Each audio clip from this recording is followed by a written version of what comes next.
Bom dia, pessoal. Vocês conseguem me escutar? Sejam todos bem-vindos ao webinar. Meu nome é Roger Silveira. Eu vou conduzir vocês aí pela próxima meia hora. E nós vamos tratar aqui sobre o assunto do sensor 3D, dimensionamento de objetos retangulares. Muito bem. Esse sensor aqui, ele tem a capacidade de identificar e informar as dimensões dos objetos presentes dentro do campo de visão.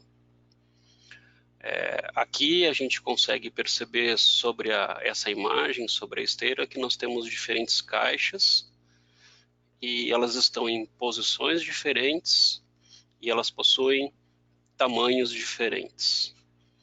Então, o primeiro passo para a gente conseguir fazer uma boa utilização desse produto e ter sucesso nessa solução seria começar pelos passos de instalação e montagem do sensor. Vou começar então por essas dicas aqui. A primeira dica seria a montagem mecânica do sensor. Ele deve estar concêntrico, né?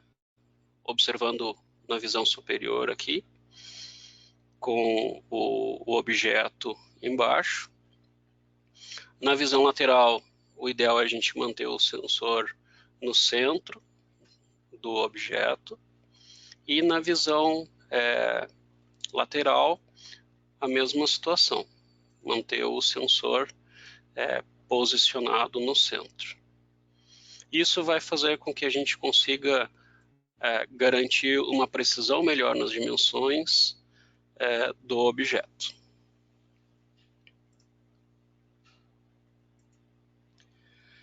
Então aqui a gente pode observar a representação de uma esteira. Essa esteira transportadora, ela pode ser de rolos ou não.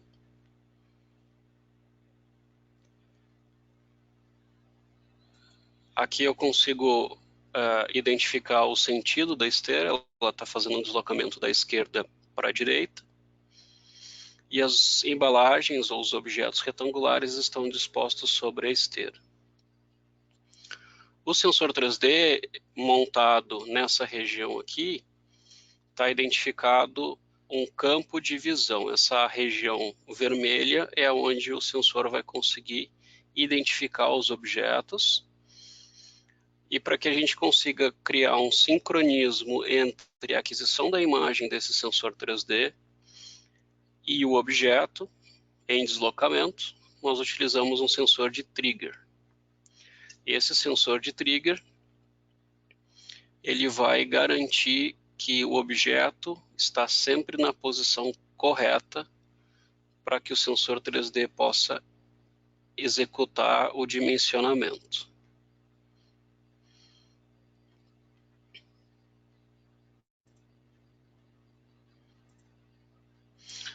Aqui nós temos alguns acessórios que vão facilitar a instalação, tanto mecânica como a parte elétrica e eletrônica do sensor.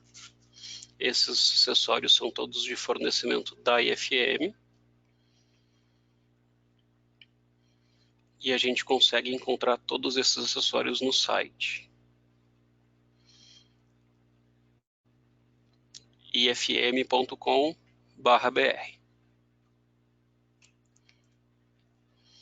Aqui a gente tem um exemplo de ligação, onde o cabo de alimentação, que é esse cabo preto, ele também é responsável por efetuar a troca de sinais discretos entre o CLP e o sensor, ou entre algum outro tipo de controlador e o sensor de visão. Aqui nós observamos o sensor de trigger, que nesse caso é um sensor óptico, Esse sensor vai ser responsável por enviar um sinal elétrico, e aqui está o esquema de ligação desse sensor para o sensor 3D. Existem diversos modelos de cabos de alimentação, e o próprio software que a gente vai utilizar para fazer a configuração do sensor 3D, ele possui uma biblioteca, onde ele mostra, de acordo com o código do cabo, a pinagem utilizada e as suas funções, né? Qual é a cor de cada um dos fios e as suas funcionalidades.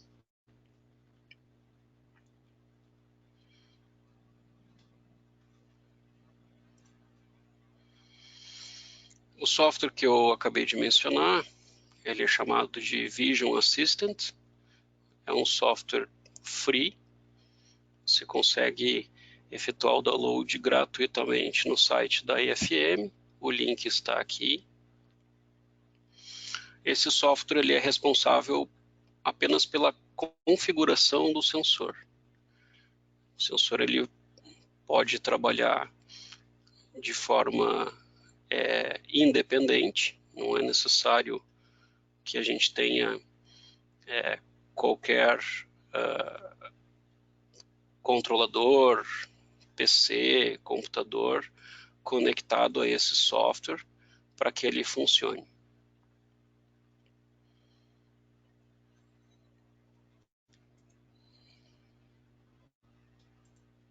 Então, esse aqui é o software. Eu vou mostrar para vocês como que a gente faz a configuração desse sensor com o objetivo de identificar objetos retangulares. Então, a conexão aqui é estabelecida. Eu já tenho uma aplicação sendo executada nesse momento, mas eu vou criar uma aplicação nova, certo? Então, o primeiro passo é criar a aplicação. A gente pode vir aqui nesse botão, e aqui está, dentre vários wizards que nós temos para utilizar, nosso objetivo hoje é a medição de objetos retangulares. Então, eu clico sobre esse aplicativo aqui, e ele vai me mostrar passo a passo como que eu devo seguir para fazer a configuração do sensor. Ao total são 7 passos, e basta que eu siga as instruções e utilize esses botões aqui para avançar e retornar. Então, o primeiro passo é a identificação do tipo de trigger, né? Diante de um fluxo de uma esteira, eu preciso seguir aquela dica que eu passei para vocês anteriormente. Se o sentido dessa esteira for da direita para a esquerda, quando esse sensor óptico, que é o sensor de trigger, detectar a presença do objeto, ele vai enviar um sinal de 24 volts para o sensor 3D, e esse vai fazer a aquisição da imagem. Então, vocês podem observar o campo de visão, ele está sinalizado aqui com uma luz vermelha. Então, eu vou manter como flanco positivo. Muito bem. Existem outras opções de trigger. Eu posso ter um trigger contínuo, posso utilizar o trigger através da interface de processo, que seria a comunicação via rede. Redes industriais, temos a possibilidade de comunicação com Profinet, Ethernet IP ou TCP/IP. O próximo passo seria a gente identificar o plano, né, onde eu tenho a área de visão, a área onde a minha embalagem vai estar presente. Eu vou compartilhar com vocês aqui a webcam. Por favor, me sinalizem se vocês estão conseguindo visualizar a minha mão. Muito bem.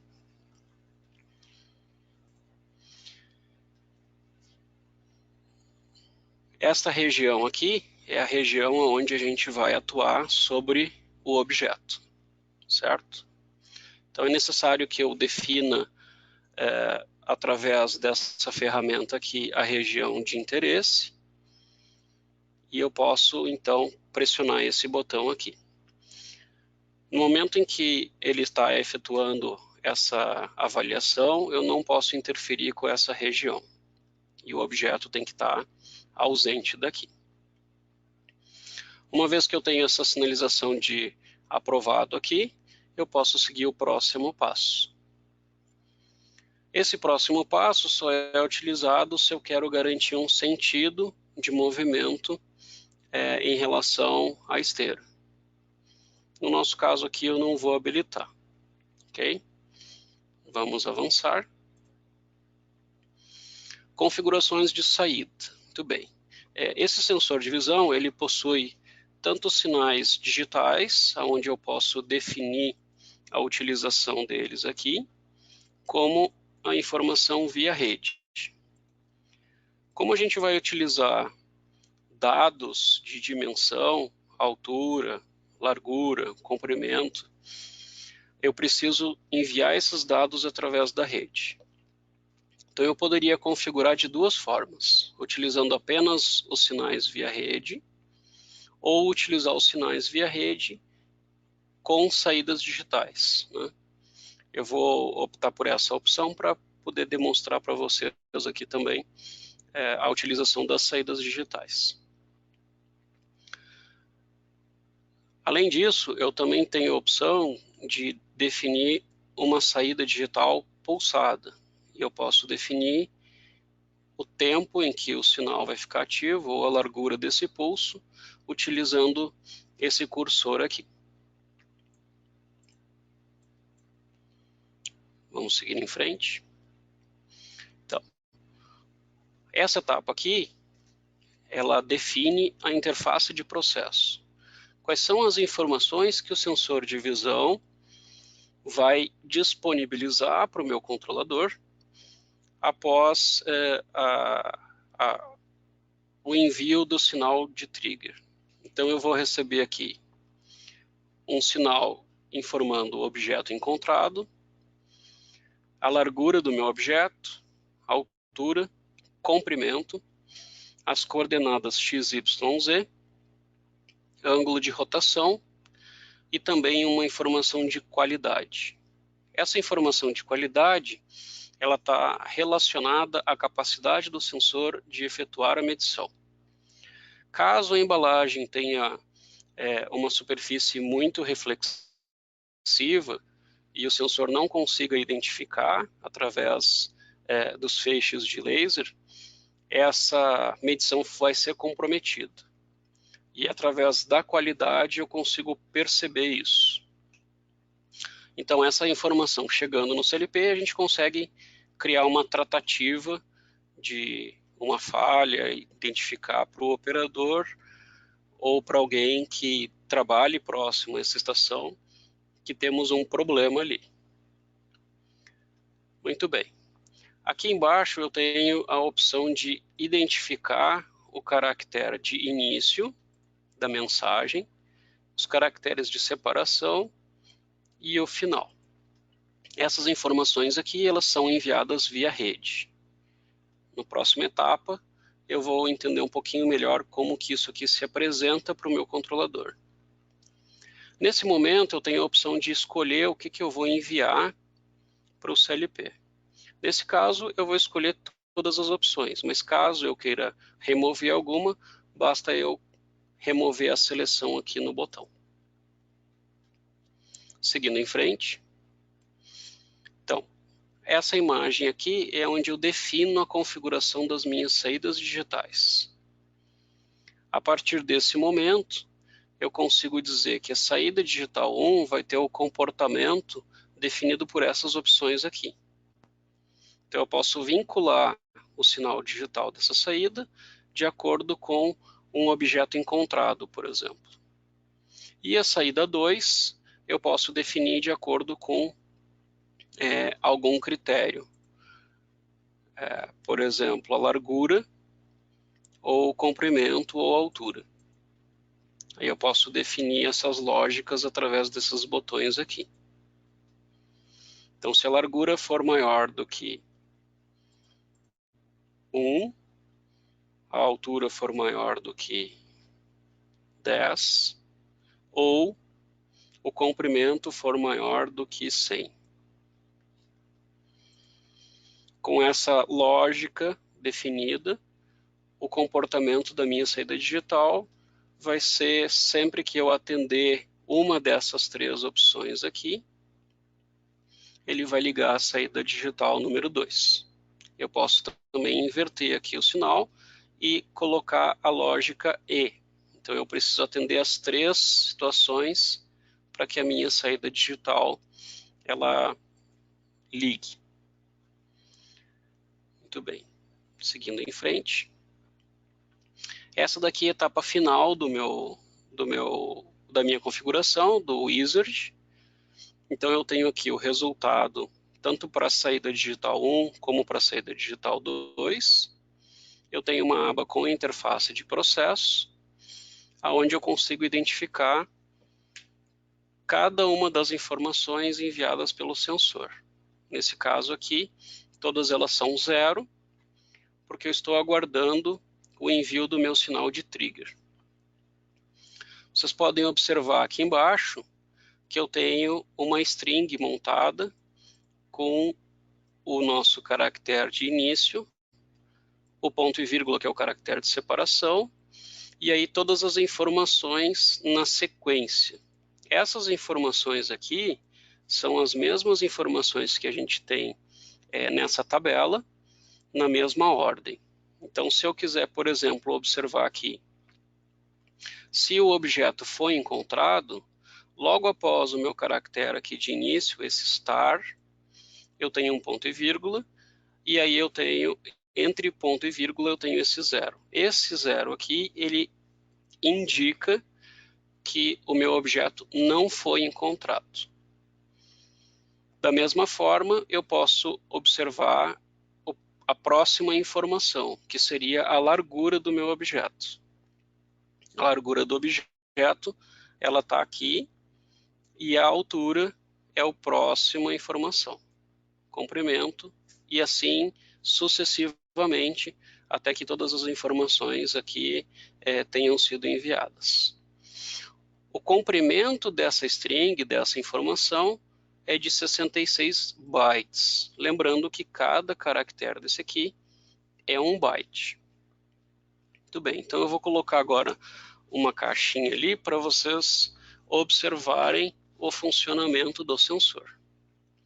Então aqui falta apenas dar o trigger, e ele identificou, ele criou um retângulo verde sobre o objeto e indicou como o número 1 aqui. Então todas as informações elas estão chegando aqui para a gente. Então eu tenho, por exemplo, objeto encontrado, sim, a largura do objeto, a altura, o comprimento, as coordenadas relativas à posição do sensor 3D, o ângulo de inclinação, de giro, e a qualidade da medição. Caso eu tenha uma superfície reflexiva, essa qualidade ela vai cair bastante. Então, por exemplo, eu coloquei ali uma fita para gerar um reflexo, e aqui a gente consegue observar que essa medição aqui está com a qualidade comprometida. Eu tenho 42% e 21% de qualidade. De mão dessas informações aqui, na lógica do controlador, a gente pode criar uma falha, criar um alarme e identificar que essa embalagem não possui um dimensionamento seguro. Então, essa embalagem ela pode sofrer qualquer variação de posicionamento dentro do meu campo de visão, que mesmo assim o sensor consegue perceber isso e me enviar as informações de rotação. Caso eu vire essa embalagem, eu consigo também detectar a informação aqui de largura, altura, comprimento, todos os dimensionamentos dessa embalagem.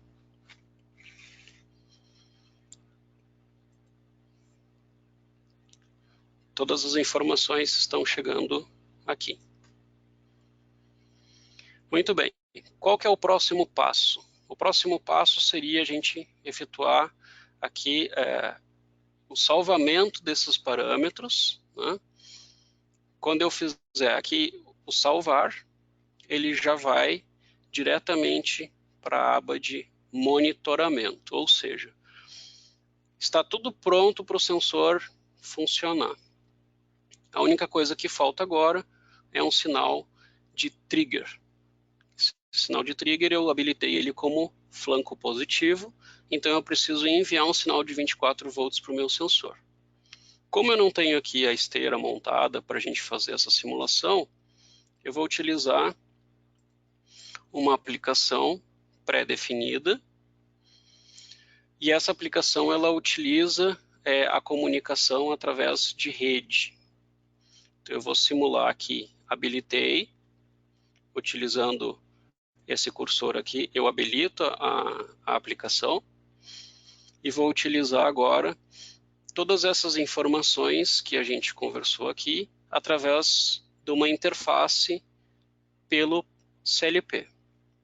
Então agora, nesse momento, eu posso desconectar do sensor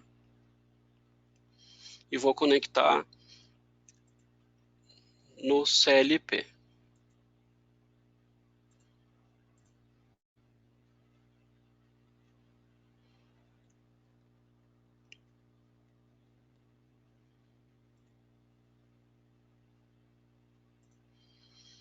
Muito bem. Essa interface foi desenvolvida por mim através do CodeSys, que é uma ferramenta de programação para CLP, onde eu consigo interagir com qualquer sensor. Muito bem, aqui eu vou fazer a conexão. Esse é o endereço de IP do meu sensor.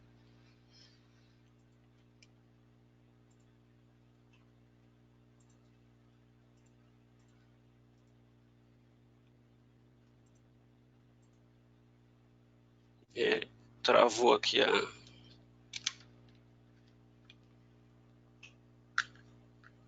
fazer a conexão de rede. Um momento, por gentileza.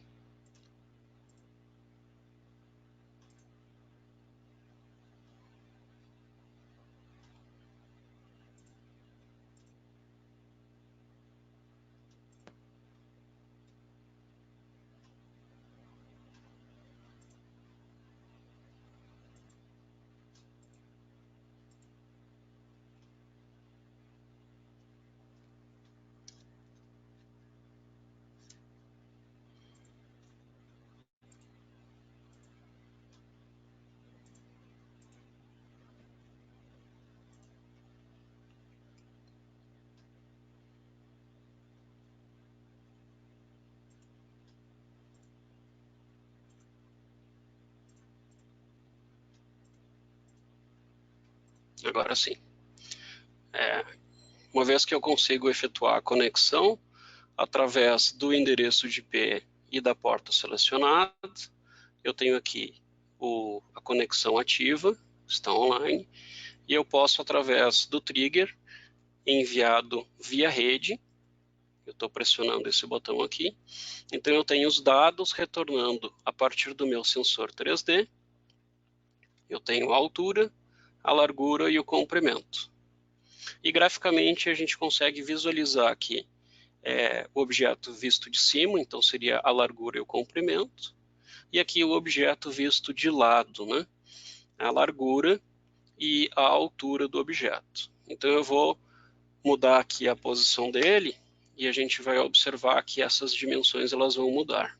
Então eu consegui ter uma mudança no meu objeto aqui na imagem e com isso eu posso utilizar essas informações para diversas aplicações.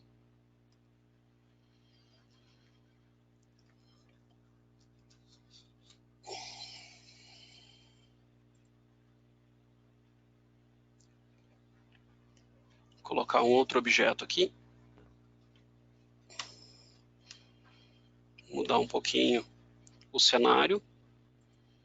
Aqui a gente já tem um objeto com dimensões diferentes.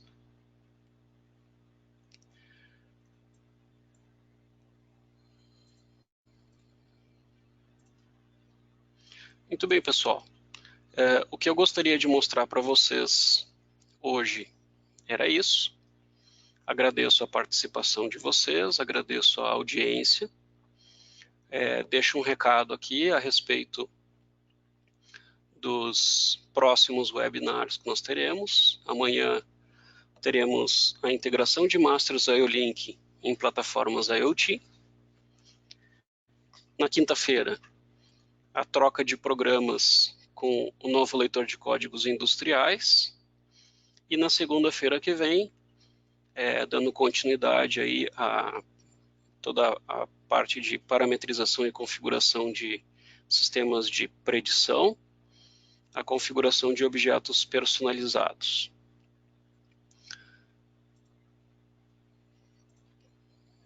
Meu nome é Roger Silveira, vocês têm acesso aqui ao e-mail diretamente para dúvidas, perguntas, qualquer informação, e eu deixo aqui o meu muito obrigado pela participação de vocês aí. Qualquer dúvida estaremos à disposição.